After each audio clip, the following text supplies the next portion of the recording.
Gary Gensler is going to get fired. I hope so. Will he?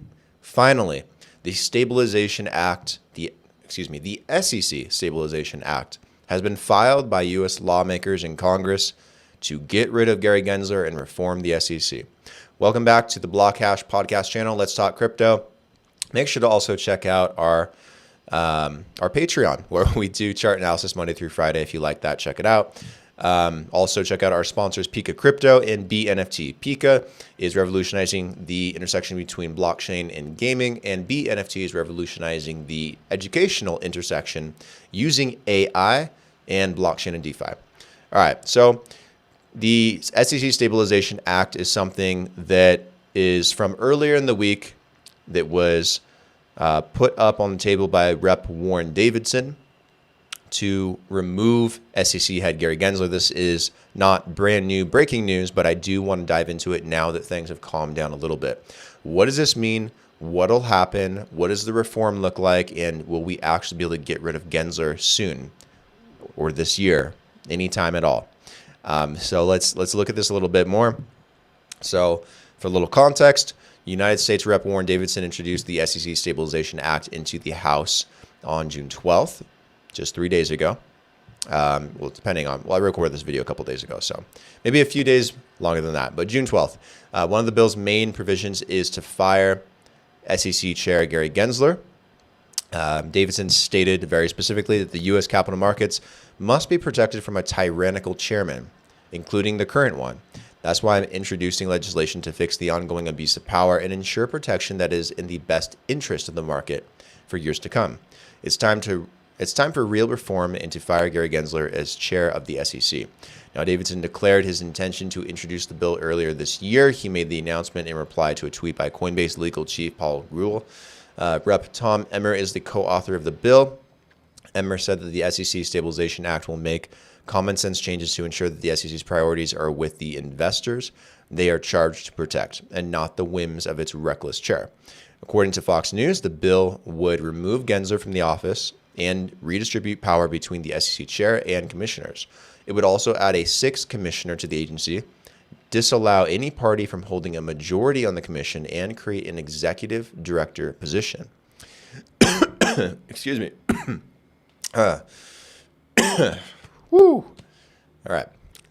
Although the lawmakers did not mention cryptocurrency in their statements, both Davidson and Emmer are known to be pro-crypto and critical of Gensler's leadership at the SEC. Emmer has, for example, called Gensler a bad faith regulator, and Davidson is the vice chair of the House Financial Services Committee, the new subcommittee on digital assets and financial technology and inclusion. And this is not just Republicans, guys. It is actually more bipartisan than one would think. There are a lot of Democrats that are not happy with Gensler as well in the direction of the SEC. And given the Republican majority in the Congress right now, it's very likely this gets pushed through Congress and very likely will get support from Democrats. And it seems like a very fair reform, too. It's not like stacking the House for Republicans. It's not undermining Democrats in any kind of way. So I don't see why this wouldn't go through. So I'm very interested to see how this plays out. And, I don't know. The thing with bills in Congress is we don't get usually enough bipartisan support unless there's no choice. Like, look at the debt ceiling bill. That was done at the last minute of the final hour. It's really stupid. But they had to agree to things because just how it was, or else they wouldn't have agreed at all. So I think there's a little less polarization with this bill because of the bipartisan support. And I think that there's enough bipartisan support. I'm not saying every Democrat wants this, but enough want it that I think it'll happen. And the legislation to reform the SEC seems fair. Will this be good for crypto? Absolutely. The problem with Gary Gensler, for anyone that for whatever reason hasn't been paying attention, is that he's incredibly aggressive towards crypto. But even more concerning is that he's aggressive but doing it blindly. He doesn't give anyone any kind of an understanding or clarity as to what could be considered a security. If they came out and said, yes, Ethereum is a security, in the US. Sure, there might be some fights about it.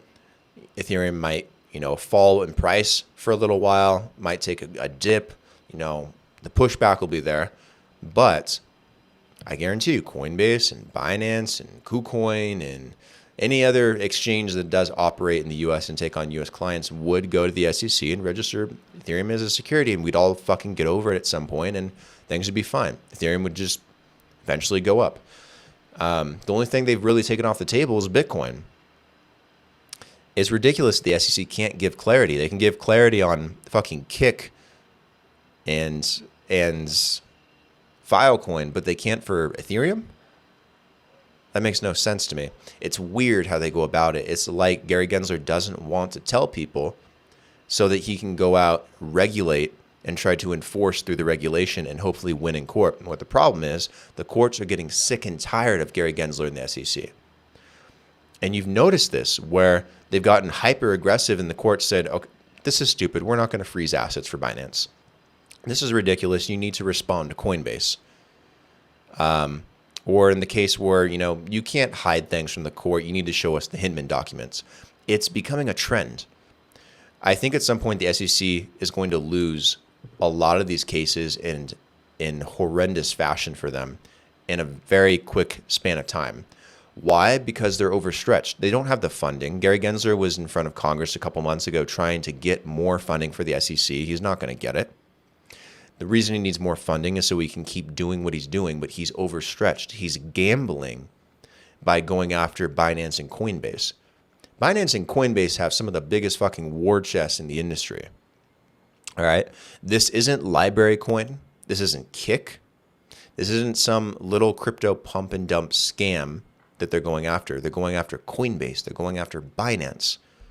Binance has already allocated $1 billion and have already hired some real ball hitters. You don't think Coinbase is going to do the same thing? They have lined the pockets of these politicians for years now. So, in all honesty, this is going to end very bad for the SEC. It's going to end very good for crypto. The question is when. At what point does the clock start ticking, and how long do we have to wait? So that is my thought on this. I don't think this will be resolved in June. I don't think this will be resolved in July. We might get some kind of ruling in the Ripple SEC case that could kick this whole thing off maybe in July or later this summer. But in reality, this is something that will take time, maybe even into 2024, 2025, 2026. The Ripple SEC lawsuit took 3 years. Will other judges look at that for reference and end these cases quicker? Will they get drawn out forever until the SEC is forced to settle because they run out of money? Potentially. It just doesn't look favorable for the SEC. So hopefully the SEC Stabilization Act goes through. Hopefully the crypto bill goes through. Hopefully we get rid of Gary Gensler. There's a positive wave that is on the horizon that's coming. A tsunami for crypto. A positive tsunami. It's a matter of time. All right, guys. That's it for today. Make sure to like the video. Comment your thoughts down below. Let's chat about this. Subscribe to the channel if you haven't already. And if you have, thank you so much. Really appreciate all of you guys. Yeah, talk to you tomorrow. Cheers.